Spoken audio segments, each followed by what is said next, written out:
And so arriving in your solstice cocoon, today is the exact solstice in 2022, the winter solstice in the northern hemisphere and the summer solstice in the southern. But it is the dark of the moon. So we are having this in the northern hemisphere, we're having the most dark possible. And then in the southern hemisphere, you're having this duality of the most sun, but also the least amount of moon. So regardless of where you are, we're trying to navigate the duality between wanting to create light and be in light and then surrendering to the dark.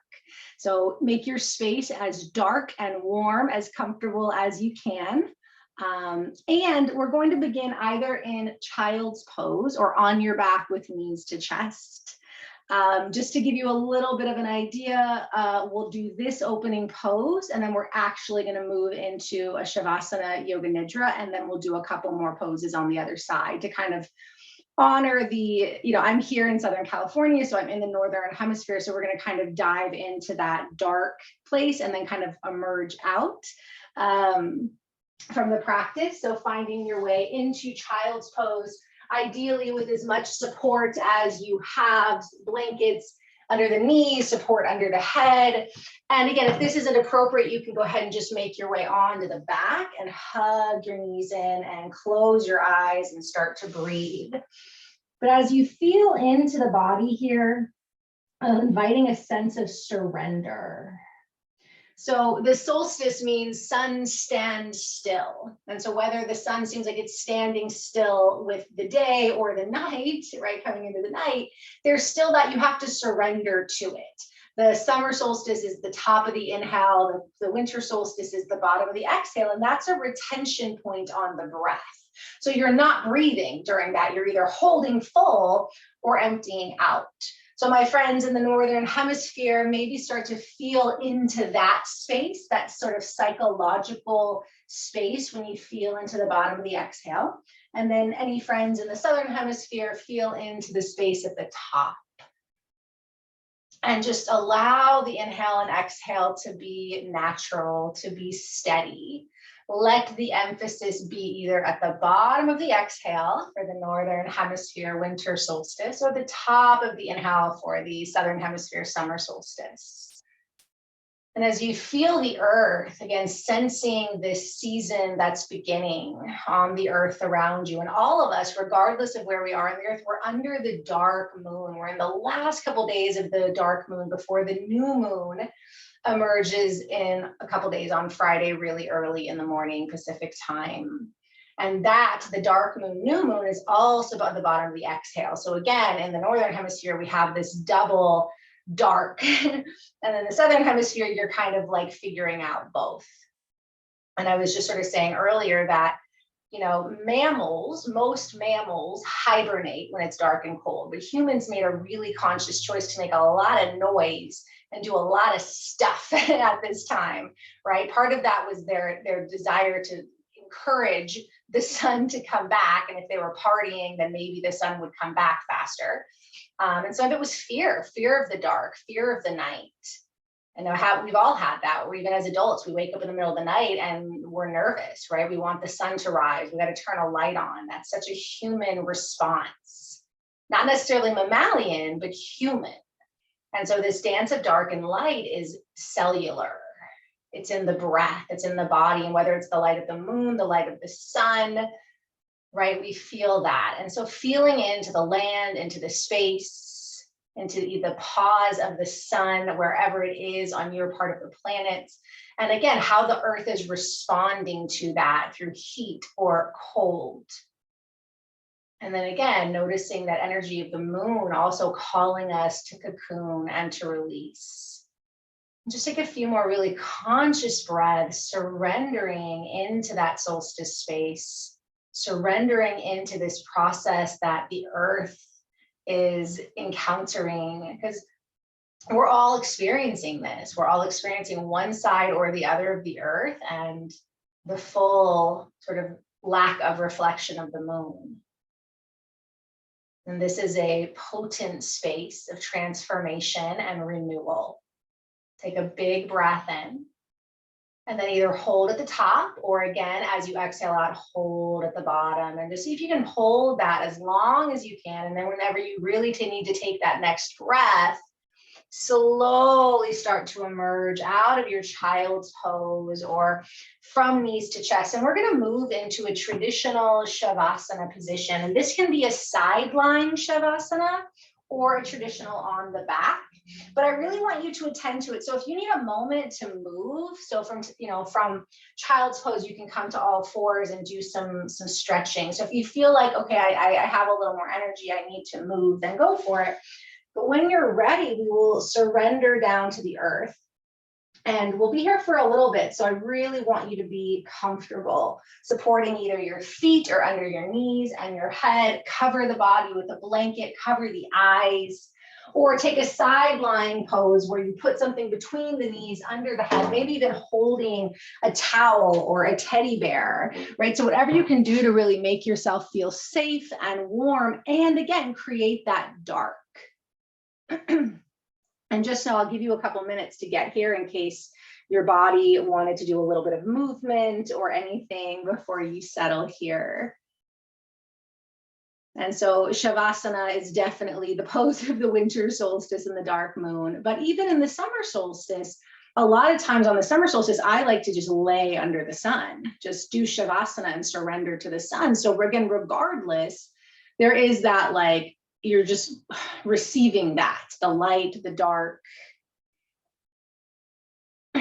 When you do find your way into Shavasana, again, can you adjust your head, your shoulders, your hips?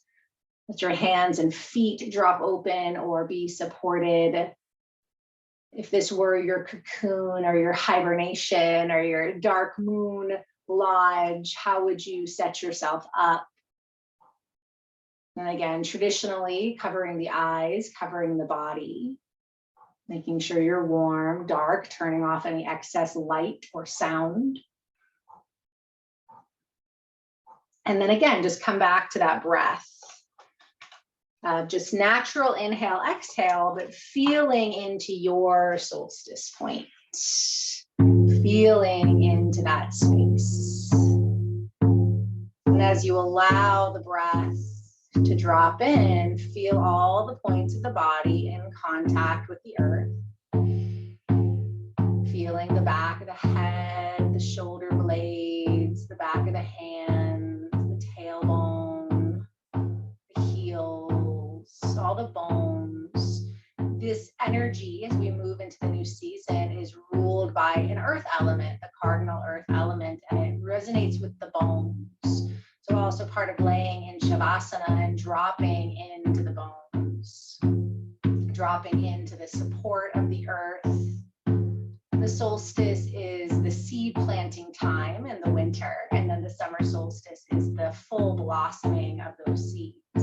So again, wherever you are in the earth, can you feel into the fertile earth, even in the cold? This is where we begin to consider the seeds. And this will be heightened by the new moon on Friday to begin to really consider the seeds. And in the southern hemisphere, sort of settling into and considering the seeds that have planted over the last several months. Feeling the earth, feeling the potentiating quality of breath.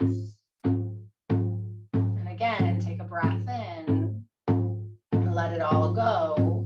Can you imagine your whole body settling into dark? Dark of the earth, the dark of the moon, maybe that long night. Really feeling into the space, allowing it all to be dark, the dark space behind your eyes. Just again, allowing dark. If you've covered your eyes, if you've covered your body, can you surrender into the dark? Letting the darkness dissolve through the muscles and the bones, just letting the whole body surrender into dark. And then a little light appears in the space between the eyebrows. And see this little light, almost like a candle being lit at this space between the eyebrows. And as you feel into this flicker of a flame at the space between the eyebrows, maybe set an intention for this soul I am surrendering, I am resting, I am receiving, I am healing. Maybe just whatever is in your heart at this solstice, the heart's longing. Imagine as this light awakens at your third eye, this candle is lit, set an intention. Even if it's just, I am love, I am light. And then as though someone were lifting a candle to meet it from the hollow of the throat, it's like another light, another candle is lit at the hollow of the throat. And as I call out the 61 points, these 61 meridian points, it's the same way. It's as though there's these hands holding candles and slowly lighting them off each other and creating this web of light in the darkness. So the candle at the hollow of the throat lights a candle at the right shoulder, the right elbow, the right wrist, a candle at the tip of the right thumb, index finger, middle finger, ring, and pinky finger. Again, feeling into that candle at the wrist, at the elbow, at the shoulder, back to the hollow of the throat, just for a moment, seeing all those lights flickering in the darkness of the right arm. That candle again at the hollow of the throat reaches and lights the candle in the left shoulder, the left elbow, the left wrist, lighting candles at the tip of the left thumb, index finger, middle finger, ring, and pinky finger. Again, feeling the light at the wrist, the elbow, the shoulder. And as you come back to the hollow of the throat, again, you look at the lights all flickering in the left arm and the right arm. These little candles in the dark down both arms. And then that candle at the hollow of the throat lights a candle at the center of the heart. And this candle at the center of the heart fills the heart space. And then it reaches over to light a candle in the right side of the chest. And then back to that center candle, and then it lights the left side of the chest. And these three candles are dancing and holding vigil in the heart space. And then that center heart candle reaches to light a candle in the solar plexus, lighting up the fire chakra. And then that candle reaches to light the candle in the low belly, lighting up the low belly and the pelvis. Again, like a candle being lit in a dark room, shining all the way through the bowl of the pelvis and the belly. And then that candle lights a flame on the right hip, the right knee, the right ankle. Candle flames at the tip of the right toe, second, third, fourth, and pinky toe. Again, the whole right foot illuminated up through the ankle, the knee, the hip, the whole right leg, flickering flames. And as you feel back into that candle in the pelvis, and then it lights the candle in the left hip, left knee, left ankle, lighting candles in the big left toe, second, third, fourth, and fifth. Toes illuminated, the left foot and leg, the ankle, the knee, the hip. Sensing the whole left leg with these flickering lights as you feel back into the pelvis. And again, observe your legs, these little candles lighting up the darkness, the only thing that illuminates your feet and your legs. And then again, that light in the belly joins with the light in the solar plexus, which joins the light in the heart and in the throat, and then back to the third eye. And your whole body is resting, dissolving in the dark, except for these 61 candle flames that are dancing and pulsing as you breathe.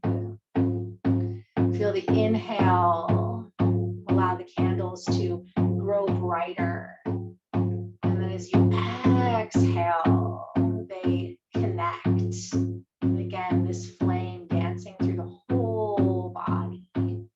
as you breathe with the candles for a second, can you surrender to that darkness that comes as you exhale and they move towards each other and then they expand? Can you focus on the parts that are dark, even with the light? Because the dark defines the light. We wouldn't know what light is if there was not dark, and vice versa. As you just surrender to the dark, allowing the breath to continue, the candle flames to continue, just surrendering to the dark. And then focus on the light, focus on those candles as you breathe, going bigger, brighter, connecting. What happens when you focus only on the light? All the energy or emotion around the light. And again, just like anything, there can be too much light. Light can be blinding, overstimulating. And then go back to dark. Emphasize the dark, the space around the candles, right? The darkness defining the light, emphasizing dark. And then light. Letting all your attention move to light. Breathing in light. And then again, allowing both to be here. Feel the darkness, feel the light. And if you are in the winter solstice, can you allow there to be a bit more dark?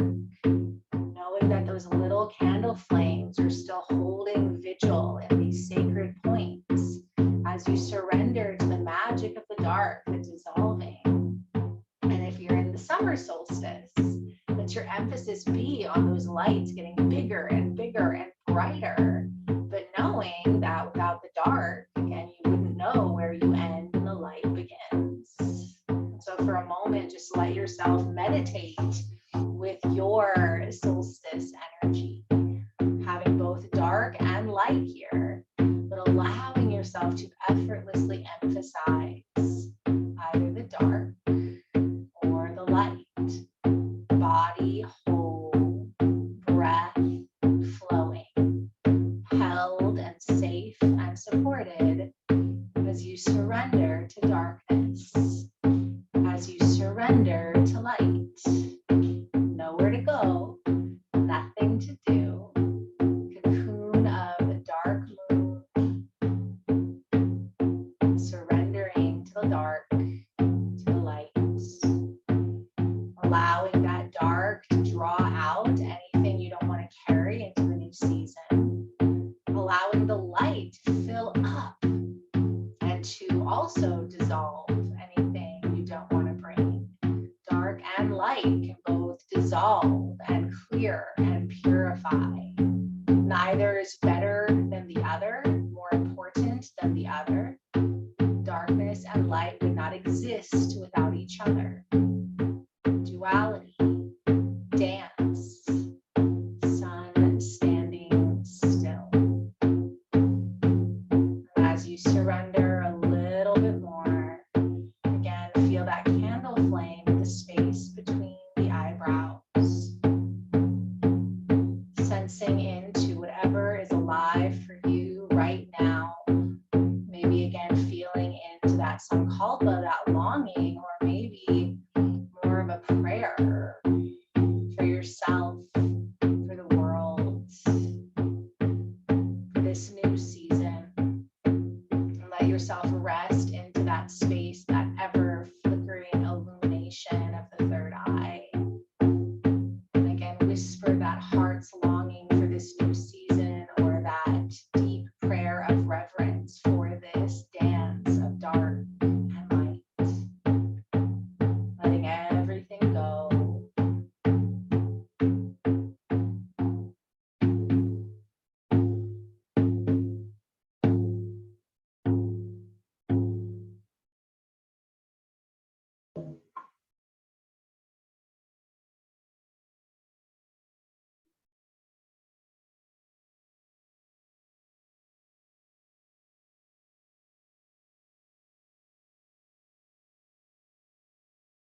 are welcome to continue to rest. Nothing wrong with the long, long shavasana on the solstice.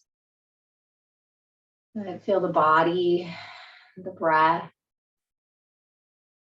And if you would like to start to move, there's no rush. One of my favorite places to move from this position is into legs up the wall, or any version of that, of Viparita Karani, legs up the bed, the chair, or even just sort of shifting your prop so that your feet are above your head, are elevated.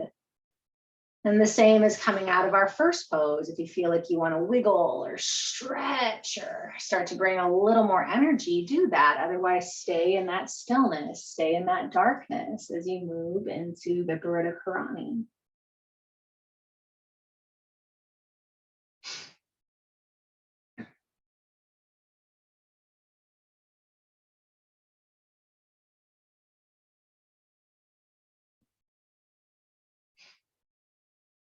And for this next several minutes, I'm going to attempt to just be quiet and allow just that resting with the long night or the long day. Again, doing anything you need to do to feel comfortable, to feel safe, to feel warm. And that gentle transition of a mild inversion helps to kind of renew the body as well. From Shavasana, the corpse pose, right? Kind of completion pose. We start to kind of energize the body with the inversion. So just staying with your breath, you can continue to focus on your solstice point. And just letting yourself receive these next several minutes, either still in Shavasana or Viparita Karani, or again, if more of an active movement feels good, this space is for that too. This is your practice. This is your solstice ceremony. And let your body, as Mary Oliver says, let the soft animal of your body love what it loves right now.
Feeling into the space you're in.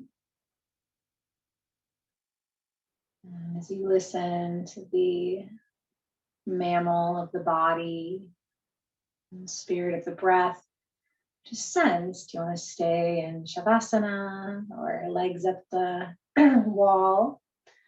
Or again, perhaps you're ready to emerge a little bit more into a Supta Baddha Konasana. And again, there's no requirement or expectation, nowhere to go or anything to do. But if you feel ready to open up a little bit more through the heart, the hips, while continuing to rest, you can, again, take your time to draw the knees in, move to one side. Most of you are familiar with Supta Baddha Konasana. In restorative, we usually will stack up the blocks and then lay the bolster over top. You can also lay over a yoga bolster or a couple bed pillows. Ideally, the bottom remains on the earth. And as you sort of sit right in front of that Baddha Konasana butterfly, right? So that's the energy emerging from a cocoon. We bring the feet into butterfly, but then we support it. So pillows or blankets, and then we roll back. So the butt is down, but there's sort of a lifting of the spine up and over. So there's a heart opening quality, and you can determine how much.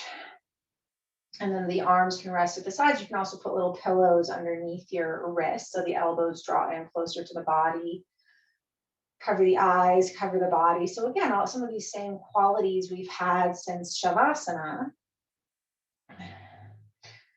And I'm sure we've done some variation of this sequence many times, because these poses to me are some of the more authentic of the restorative, because we can really get supported and hold them long.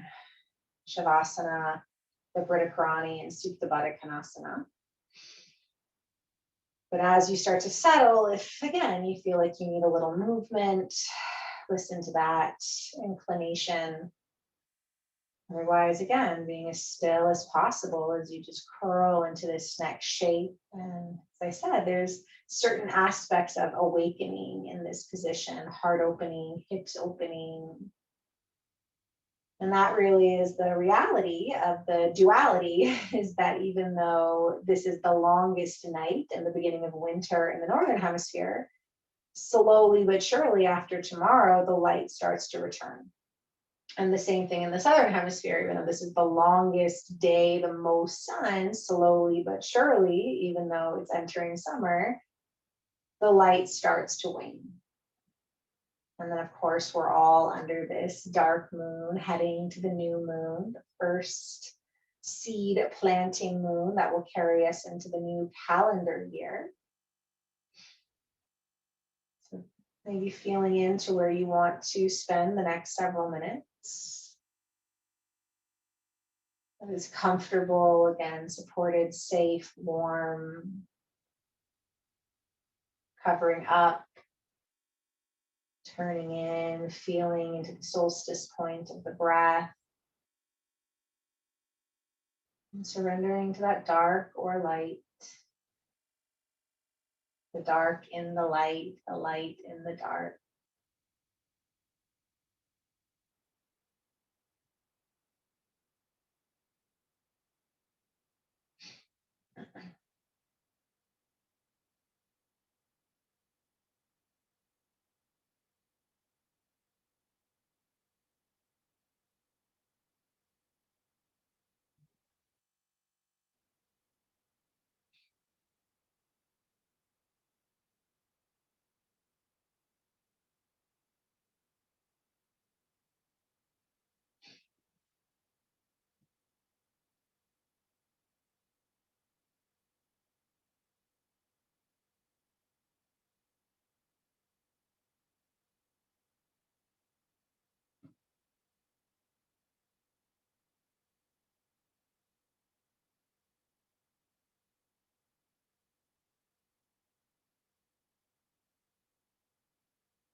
Om Asatoma Sakamaya Tamasama Jyotir Kamaya Mritorma Mritangamaya Om Asatoma Sakamaya Tamasoma Jyotir Kamaya Mritorma Mritangamaya Om Asatoma Sakamaya Tamasoma Jyotir Kamaya Mritoma Mritangamaya Om Shanti Shanti Shanti Om Shanti Shanti Shanti Om Shanti Shanti Shanti.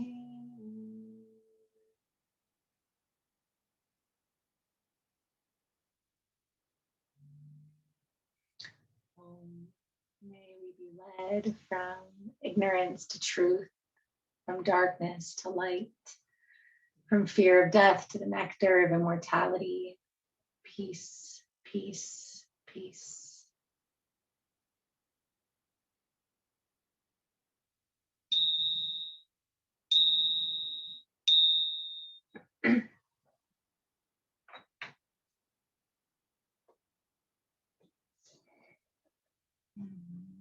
I want you to take it slowly. It's always optional to emerge from your cocoon. You can continue to rest, but to honor the time frame of the practice. Maybe the breath deepens, again, feeling back into that solstice point, sensing the body on the earth, in this space, on the land, maybe this season you're in, space you're in. All of us under the dark moon. And as you feel grounded, connected to the breath, to the body, to the earth, the dark light, you can start to wiggle, stretch, or maybe just curl to one side, a little soft animal, slowly emerging to a comfortable seat.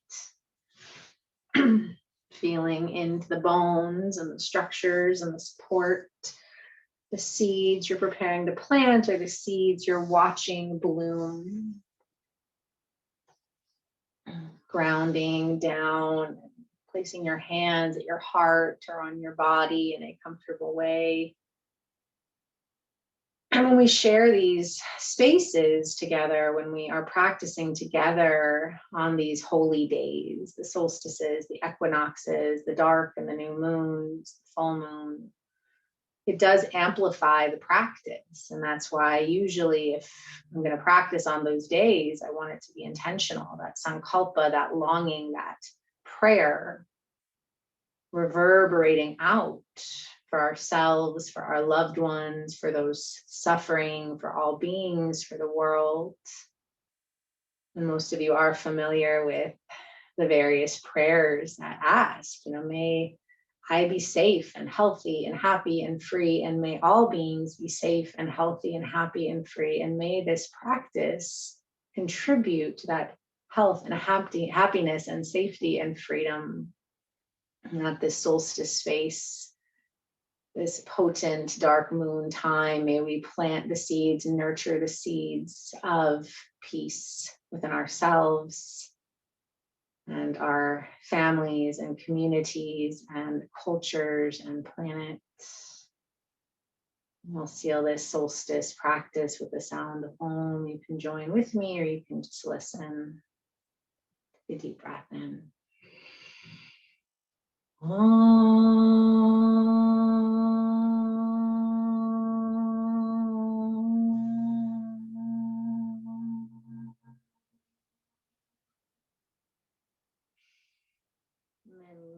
Blessings. Thank you for being here. Happy solstice.